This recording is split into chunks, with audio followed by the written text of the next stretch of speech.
Yun guys, ito nga pala yung mini refrigerator na nabili ko sa Shopee. Yan siya. Mini refrigerator o personal ref. Ang tatak niya ay Hamle. Di ko alam ano pronounce dito eh. Ang spelling niya H-A-M-L-E. Hamle sa Tagalog, sa English siguro Hamol. Pwede ring Hamol. Tapos ito yung kanyang gilid. 5 days na itong naka-andar mula nung nabili. Kaya okay siya. Tapos wala ring damage kasi may mga styro naman yung sa box. Ang presyo niya ay 4,200. Pero nabili ko lang siya ng 3,200. Tapos free shipping na yun kasi may voucher na less 1,000. Tapos ito yung kanyang box. Bukas yung ilalim niyan para mahugot mo. Ang gaan lang. Kasi nung dumating yung rider, nagsabi lang siya ng lugar kung saan siya. Tapos puntahan ko daw para tulong kami. Pero pagbuhat ko, ako lang mag-isa. Ang gaan pala. Kayang-kaya mo siya buhatin mag-isa. Ayun o, kung nakikita nyo, yung nasa ilalim niya eh, American Home na bar rep.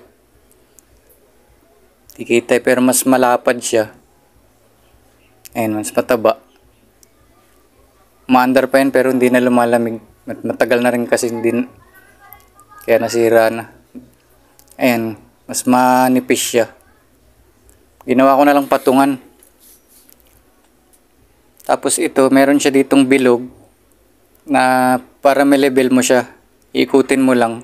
Kaya pwede siya kahit wala kang patungan. Kahit sa sahig lang na matigas. Nilagay ko lang dyan para mataas. Tsaka wala na rin kasi paglalagyan ng sira na bar rep na yun eh. Tapos ito yung kanyang freezer. Wala siyang kasamang ganito yung lagayan ng yelo. Bumili na lang ako para matry ko rin. Ayan. Hindi kita pero nag-yelo yan. Hindi kagaya sa Kaysabilla. Kamukha rin ito yung Kaysabilla eh. Pero merong yung lagayan ng yelo. Tapos ito, nagmarinate ako ng manok. Tapos ito, baboy. Ng isang araw pa to eh. Ayan o, malaki yan ng isang araw, maliit na lang. Alagay ko lang dyan tapos pagkakain init. Okay siyang, search nyo lang pag bibili kayo yung Hamle or Hamol official store, lalabas naman agad yun.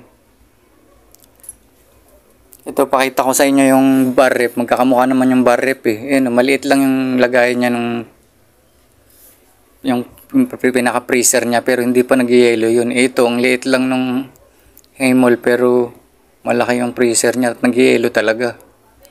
Tapos ito yung kanyang ilalim. May lagay ng itlog.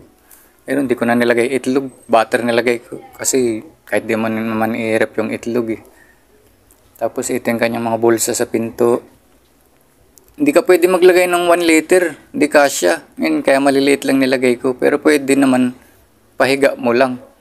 Ayun, kung ano yung sukat niya sa kabila, ganun din sa pinto. Yung maliliit lang na bote. Pero okay lang din naman ako sa inumin. Gusto ko lang may lagayin ako nung mga karne. Tapos ito, pinaglagaan ng karne. Tapos yung dingding na yun, nag-yelo yun pag tinaasan mo yung temperature. Hanggang 7 kasi yan. Ginawa ko lang number 4.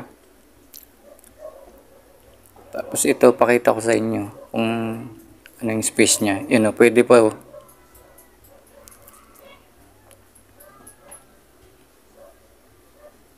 Nag-yelo siguro yan pag nilagay ko sa number 7. Number 7 yung pinakamataas niya eh.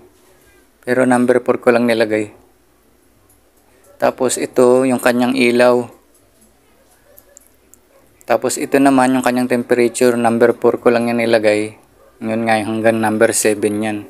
Tapos ito naman yung switch sa ilaw. Pag sara mo, kusa na mamatay yan. Pagbukas mo naman, iilaw siya. Tapos ito naman switch na to, on off. Naka-off lang yan. Yung nag-review sa Kaysabilla, sabi niya daw, kasi magkamukha lang din sila. Sabi niya daw, para daw sa ilaw yan. Pero hindi naman para sa ilaw kasi hindi ko nga binuksan, nakabukas pa rin yung ilaw eh. Kaya hinayaan ko lang ganyan, naka-off lang. At saka lumalamig din naman kahit naka-off siya. Kaya hindi ko alam kung ano yung switch na yan. At saka nga pala, hindi ko na pinalipas isang araw niyan pagkadating. Mga 5 hours lang. Pinaandar ko na kasi wala namang nakalagay na ganun eh. Bali pag bumili ka ngayon yan, chinik ko dun, may voucher pa rin 500 na lang pero bumaba siya, naging 4,000 na lang. Tapos may voucher ka na 500, mabibili mo pa rin siya ng 3,500. Kasama na shipping nun. Ito yung likod niya oh. Sarado. Hindi kagaya sa Kaisabilla. Yung sa Kaisabilla kasi nung nanood ako ng unboxing, nandiyan nakalagay sa likod yung lagayan ng ice. Yan, wala, sarado eh. Tapos ito naman, bili ka lang ng adapter. Yan naman laging nabibili sa mga grocery na adapter, yung tatluhan, yung may titi sa gitna. Tapos yun nga, yung likod niya sarado. Kaya, bili ka na lang ng ice tray. Pero kahit na dapat walang ice tray, lagayin lang ng karne, okay na eh.